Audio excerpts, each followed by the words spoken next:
이게 제가 직접 읽기도 좀 그런데 아무튼 이 우유업계 1위 서울 우유의 유튜브 광고 지금 난립니다. 네, 진짜 황당한 유튜브 광고를 내놨는데요. 잠시 후 영상을 보시겠지만 제가 설명을 좀 드릴게요. 카메라를 든 탐험가가 등장합니다. 산속을 계속 들어가는데요. 거기서 흰 옷을 입은 사람들이 계곡물을 마시고 이슬을 마시고 또 스트레칭을 하는 모습, 약간 신비한 모습으로 만드는데요. 그걸 발견을 하고 또 카메라로 이들을 몰래 찍으려고 하는 순간 갑자기 지금 보이는 저 화면에 있는 하얀 사람들 모두 젖소로 변해버립니다. 이게 지난달 29일 공식 유튜브 계정에 올린 유기농 우유 광고인데요. 여성을 젖소에 비유했다는 비판이 쏟아지자 결국 영상은 비공개가 됐습니다. 그러면 말이죠. 잠깐 이 논란이 되고 있는 광고 영상 보고 가시죠. 자연 그대로의 깨끗함을 간직한 그곳에서 우리는 마침내 그들의 모습을 카메라에 담는 것에 성공했다. 쾌적한 환경에서 평화롭게 살아가는 그들. 조심스럽게 접근해 보기로 하는데.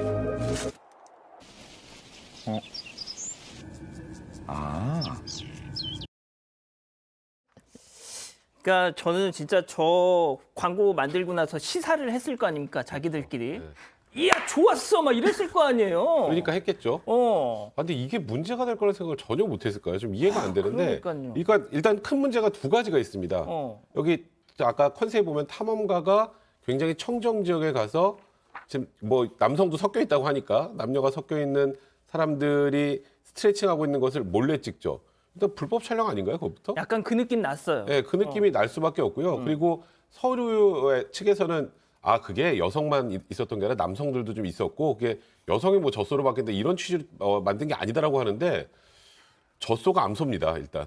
그렇죠. 그냥 그 여성이 변화한다고 사람들이 인식할 수밖에 없는 거고 그리고 아까 저 탐험가가 이렇게 촬영하면서 이렇게 카메라를 보여주는 게 대부분이 여성이고 남성은 흐릿하게 나와요. 맞아요. 그러니까 결론적으로 지금 서울의회 해명 자체도 이런 논란에서 자유로울 수 없는 그런 상황이 돼버린 겁니다. 자, 광고 이 논란에 대해서 서울 우유 측 어떤 해명을 내놨는지 잠깐 들어보시죠. 유기농 우유 제품이고 이제 청정 자연을 좀 강조하기 위해서 이제 제작을 했고 그 인터넷에 나오는 이제 뭐 비유나 이런 기획 의도는 전혀 없고요. 그래서 일부 이렇게 불편하게 보일 수 있기 때문에 현재는 지금 영상은 비공개 처리가 된 상태입니다.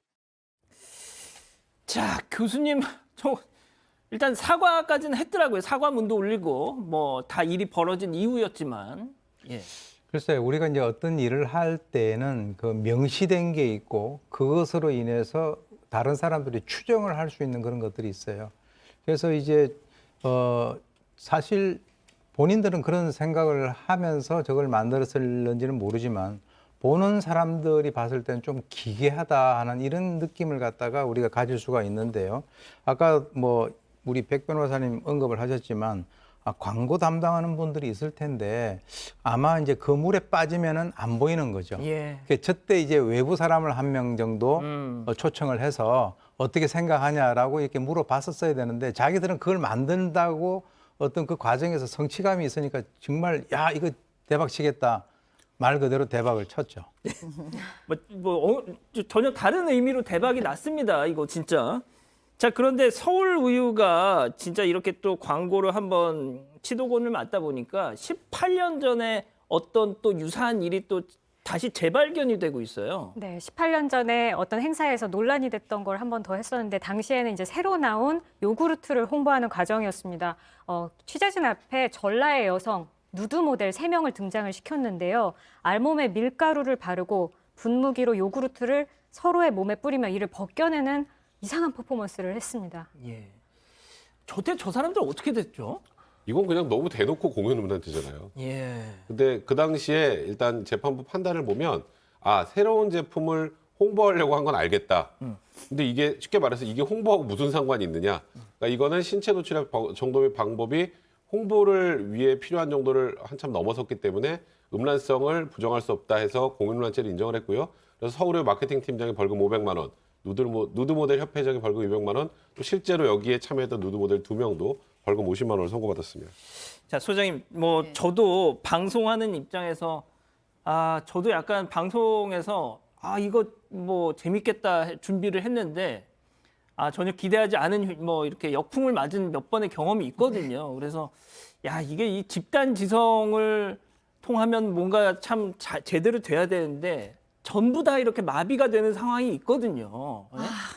근데 이 경우도 딱 그런 거 아닌가 싶습니다, 진짜. 그런데 그렇게 좀 그래도 좀 좋게 생각을 해주셔야 되는데 저는 여자라 그런가? 잘 그렇게 생각이 안 돼요. 그러니까 우리 앵커께서 아까 하셨던 별똥방 얘기는 비록 성공하진 못했지만 그래도 재밌게 해보려는 의도가 딱 읽히잖아요. 아, 감사합니다. 예. 아. 근데 지금 이 서울유유는 무슨 의도예요? 그러니까 세련되지도 않고 웃기지도 않고 재미지도 않고 공익적이지도 않고 홍보도 안 되는데 너는 무슨 의도인지 모르겠고 그러다 보니까 제가 그렇게 뭐 박하게 누구를 판단하는 사람이 아닌데 예. 혹시 남자들 모델 여러 명 세운 것도 결국 다 계산한 거 아니야? 막 이런 생각까지 드는 거예요. 그래서 예. 근데 저만의 생각은 아닌 것 같아요. 왜냐하면 지금 서울유유 불매운동 기미가 보이고 있어요. 그 이제 이 주부들이나 대부분 서울유유 저희도 집에 보니까 서울유유가 2개나 있던데 아직 마시기 싫더라고요. 그러니까 주부들이 대부분의 여자고 딸이 키우시는 분인데 서울을 약간 이렇게 되면 불쾌해서 뭘 굳이 마시고 싶지 않아지는 거죠. 예. 그 백 변호사님, 그 광고로 사고가 났던 예전에 또 비슷한 사례가 제가 기억이 나는데 한 생명보험 회사 광고였거든요. 네. 뭐였냐면은 남편의 죽음으로 아, 보험금 그렇죠. 10억 원을 받은 어떤 여성이 세차를 하면서 웃고 네. 있어요. 10억 원을 받았습니다 하면서. 그거 제가 기억납니다. 그 완전 엄청난 후폭풍이 있었거든요. 그거는 뭐 남편이 죽어서 돈을 받아 행복해 약간 그런 느낌이잖아요. 그러니까요. 아니, 그러니까 이 광고를 만들 때 이 광고의 목적들이 다 있잖아요. 그러니까 지금 이 서울우유 광고 정말 100번 양보하면 청정한 지역의 젖소를 통해서 추출한 우유를 만듭니다라는 취지인데 그건 하나도 안 보여요. 그렇죠. 결국 하나도 안 보입니다. 아까 그 사망보험 관련해서도 그게 행복한 상황입니까? 그러니까 아니잖아요. 예, 예. 그러니까 저는 그런 생각이 들더라고. 이게 한두 명이 이걸 기획을 했어도 여러 차례 거쳤을 텐데 여러 차례 거쳤는데 어떻게 이런 광고가 그냥 나왔을까? 또 일면에서는 그런 얘기도 있더라고요. 우리가 온라인 광고 같은 경우엔 처음에 사전 심의가 필수가 아닙니다. 이 유튜브 광고잖아요. 예, 예, 예. 그러다 보니까 이런 부분들이 한 번 더 걸러줄 수 있었는데 걸러지지 못하고 나온 게 아닌가? 개인적으로 이런 생각도 듭니다. 그렇군요. 알겠습니다. 오늘 사건 이 정도로 정리하고요.